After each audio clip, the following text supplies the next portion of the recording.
어제 있었던 청와대 만찬회동에서 3페이지짜리 보고서 하나가 공유됐습니다. 이 보고서에는 북한의 추가 도발 시기가 예측이 됐습니다. 자, 어떤 내용으로 예측이 됐습니까? 네, 국가안보실이 작성한 대비 보고서였는데요. 일단 북한이 10월 10일과 18일을 전후로 추가 도발이 예상된다는 분석을 담고 있었습니다. 또 강대강 긴장 국면에서 미국이 군사적 옵션을 검토하고 있다. 그런데 우발적 사고가 군사적 충돌을 우려된다. 이런 내용도 적혀 있습니다. 문재인 대통령은요.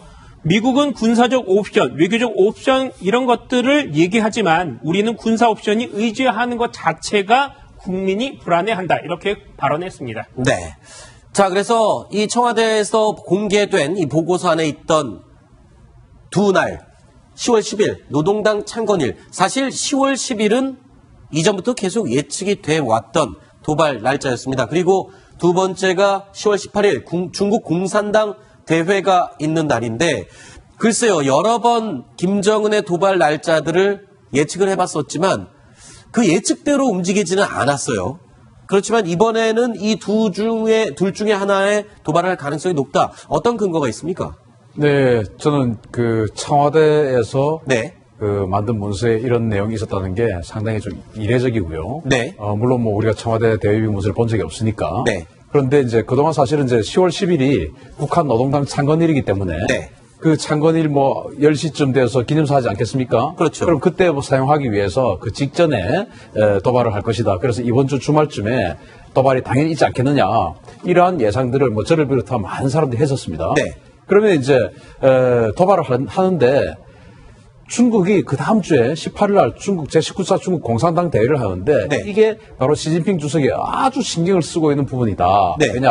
제2기 지도부를 뽑지 않습니까? 네. 그래서 과거 장점인 주석부터 시작해서 이렇게 5년씩 끊어서 10년씩 하는 게 거의 뭐 이제 후진타오까지 해서 시진핑까지 오면서 관례처럼 되는데 다만 성문화된 건 아니거든요. 네. 그래서 시진핑도 2기 지도부를 꾸리려면 굉장히 중요한 날인데 북한이 과연 저 중국 공산당대에 있는데 지금 하겠느냐 네. 이런 예상도 있었어요. 네. 그런데 청와대 보고서에 따르면 저 18일 전후에서도 도발의 가능성이 있다는 것이죠. 네. 그거는 이렇게 해석할 수 있는 게 시진핑에게 극도의 스트레스를 주는 것이죠. 네. 극도의 스트레스를 줘서 지금 미국의 세컨더리 보이콧에 동참을 하든지 아니면 또 원유를 갖다가 조금 더 줄인다든지 뭐 이런 그 유엔 안보리 제재에 동참을 하는 그런 것들이 있지 않겠습니까? 불만을 표시하는 것이다. 불만을 표시해서 네. 하지 마라라는 그런 어떤 그 예상을 청와대에서 했지 않나 생각합니다. 네.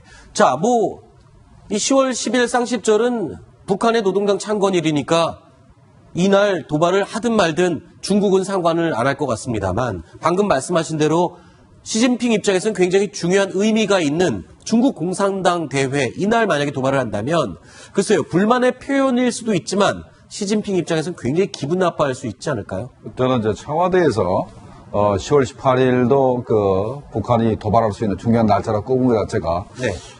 좀 상당히 그 전략적이다. 의미가 있다고 생각을 네. 합니다. 이게 사실 현재 북한 입장에서는 때리는 시어머니보다도 말리는 시누이가 더 밉다고. 네. 지금 현재 때리는 시어머니는 미국인데 옆에 있는 시누이는 중국 같은 그런 입장이거든요. 네. 그래서 지금 시누이가 더 미울 수도 있기 때문에 네. 18일 날 도발을 할 거라고 이제 예측을 한 건데. 네. 이게 상당히 나름대로 의미가 있습니다. 그러니까 네. 중국이 사실은 북한의 체제에 존립을 잡아할 수 있는 건 중국이지 미국은 아니거든요. 그렇죠. 미국은 뭐 군사적으로 이제 공격하면 이제 그 문제가 끝나는 거지만. 그러니까 중국이 최근 들어서 북한 체제가 무너질 만큼 제재를 하고 있기 때문에 네. 거기에 대한 그 반감, 거기에 대한 발버둥으로 그렇게 도발할 가능성이 있다. 이렇게 예측을 한 것 같습니다. 시진핑은 만약에 이날 북한이 도발을 한다면 더 이 세컨더리 보이콧 등 북한 경제 제재에 더 강하게 동참할 수 있는 동기가 부여되는 겁니까? 아니면 그래도 그냥 냅둘까요? 이 도발의 이제 종류 따라 이제 다르겠죠. 네. 도발을 하는데 지난번에 말했듯이 태평양상에서 수소폭탄 실험을 했다. 네. 그러면 아마도 미국이 가만 안 했을 겁니다. 네. 원유를 전면적으로 중단하라는 요구를 할 거고 중국도 거기에 따르지 않을 수 없을 정도로 네. 엄청난 사건이기 때문에 그때 가서는 시진핑도 북한은 더 이상 도전할 수 없기 때문에 네. 뭐 엄청난 제재가 다시 시작될 거다 이렇게 생각이 됩니다. 그래서 저희가 북한이 10월에 과거에 도발했던 사례들을 쭉 모아봤습니다. 83년 미얀마 아웅산 폭파 사건, 95년도 임진강 북한군 침투 사건, 2006년, 14년, 16년 계속 이어져 오고 있거든요. 10월 달에. 그래서 또다시 또 반복되는 위기설. 이게 지금 1년 가까이 지속되는 것 같습니다. 네. 매월마다 지금 위기설이 나오고 있어요. 10월 위기설이 또 나올 수밖에 없는 것이 네. 미국의 항공모함이 네. 이제 다시 그 동해 쪽으로 와서 한국과 연합훈련을 하기로 했지 않습니까? 네. 북한에서는 또 다시 그 도발할 명분이 생겼기 때문에 또 10월 위기설이 또 나오는 것 같습니다. 네. 자, 이렇게 10월 달에 끊임없는 도발을 해왔던 북한, 다시 한번 10월 위기설을 언급하게 만드는 그런 움직임이 느껴지지 않나 지금 걱정을 하고 있습니다. 자, 이런 가운데 오늘 국군의 날 69주년 행사가 있었습니다. 우리 군 핵미사일 체계를 제압할 수 있는 삼축 체계를 가지고 있는데 여기에 주요 핵심 무기가 되는 종류들이 다 공개가 됐다고요. 네, 이제 그 평택에 있는 해군 이함대에서 네.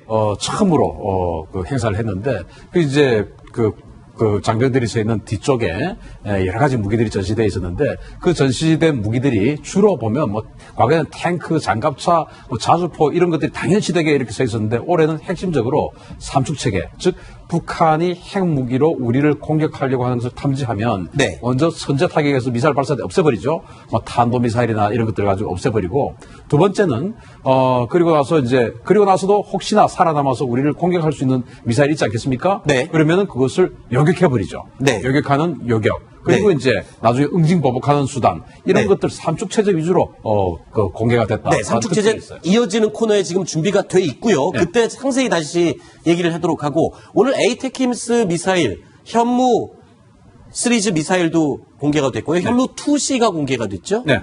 그리고 이 나머지 오늘 타우러스 미사일도 공개가 됐었고요. 타우러스 공개됐죠. 자, 에이테킴스 현무 미사일, 에이테킴스 비롯해서 타우러스까지. 자, 이게 이렇게 한 곳에 모여서 모두 일반에 공개되는, 방송에 언론에 공개되는 이것도 굉장히 이례적이잖아요. 저도 처음 봤어요.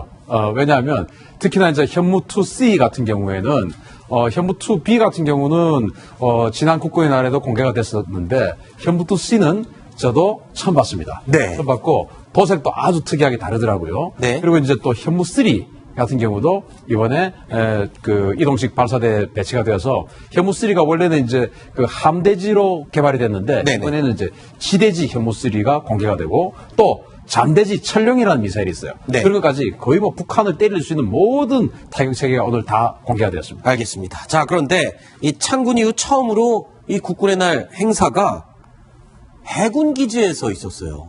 네. 이것도 뭔가 정부에서 의미를 좀 부여하는 거 아닌가요? 지금 해군, 글쎄요, 핵 추진 잠수함 이야기도 나오고 있고, 오늘 기념식에서 문재인 대통령의 이런 얘기가 있었던 것 같아요. 북한이 SLBM에 대해서 개발을 한다고 하니, 우리나라도 잠수함 개발에 좀 박차를 가해야겠다라는 얘기를 했어요. 이건 지금 핵 추진 잠수함과 관련된 의미를 부여한 거 아닌가요? 맞습니다.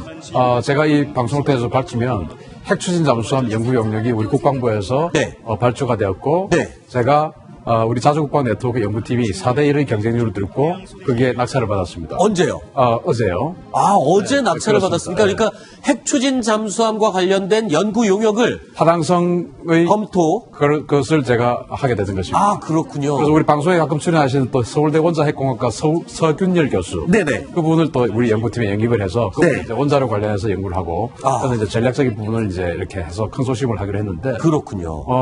당연히 우리 그 그 대통령께서 하신 말씀은 북한의 SLBM이 사실 가장 큰 위협이에요. 네. 나머지는 눈에 보이는 것들은 여격을 하고 타격을 할 수 있지만 눈에 안 보이는 잠수함 발사 핵미사일은 정말 가장 위협이기 때문에 네. 그에 대해서 우리 핵추진 잠수함 지금 이제 스타트를 했고 평택에서 했다는 이 이유는 저는 이제 우리 대통령의 첫 마디가 이거였습니다. 국방개혁이었습니다. 네.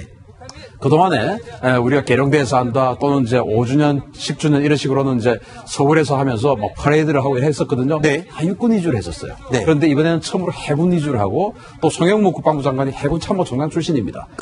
그리고 해군 그 이함대 사령관 출신이에요. 네. 그래서 힘을 실어주고 국방개혁하겠다. 네. 두 번째는 또 평택의 이함대의 임무가 뭐냐? NLL을 사수하는 겁니다. 네. NLL을 사수하겠다. 그런 네. 의지를 동시에 보여준 거 아닌가 싶습니다. 네.